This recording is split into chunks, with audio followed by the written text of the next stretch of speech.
Okay, everybody. So, I was under the influence at that time of some drugs, and I was at a lot of times in Independence, Missouri. Unfortunately, I I wasn't doing right, obviously.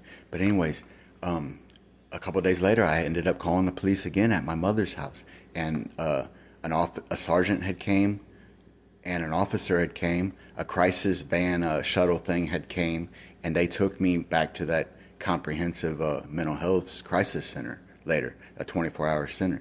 So when uh, but when that officer and that sergeant showed up, it looked to me, but I was probably under the influence, and I'm not fully sure, but it looked like that officer, not the sarge, was, and his name was Officer White in the Independence Police Department uniform, had he looked like the same officer that had assaulted me in Kansas City, Missouri, at Research Medical Hospital. There's two, I think, in in Kansas City, Missouri. So, anyways, I uh, I immediately called the local Independence Police Department. I spoke to a woman and I told her, "Can you please send a supervisor, a superintendent, a captain, a lieutenant, somebody down here?" And she's like, "Oh, you're okay. You got Sergeant so and so and Officer White there." I said, "Yeah, but Officer White assaulted me in my past." Now, I don't know if that really, really, really was him, but I was almost positive that this same Independence Police Department officer was the same freaking officer in the Kansas City, Missouri. Now, I don't know if he was claiming to be a Kansas City cop or if he helped escort me from Independence and had been there while they put two shots in me and knocked me out because I caused the scene on purpose because I seen cameras were there to help me because the whole setup was crazy.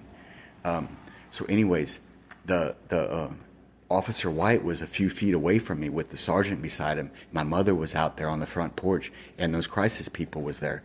And Officer White had asked me while I was still on the phone. They never asked me to get off the phone. Come on, we gotta go, and all this and that. They let me ride out, do my thing. So, anyways, Officer White said, "Did you just say I assaulted you?" And I looked at him. I said, "Nah, I didn't. I didn't say that." And he asked everybody around him, "Did he just say I assaulted him? Did he say I assaulted him?" Nobody had heard me.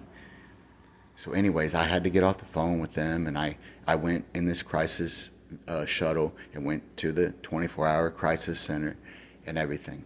Um, and that's the sergeant, before I had left my mother's driveway, he told me, "You've been calling 911 a lot. Don't ever do it again. Otherwise, there will be consequences." I think I bucked right then. I was like, "What are you going to do? Freaking beat me up? Kill me?" He wouldn't tell me what he would do.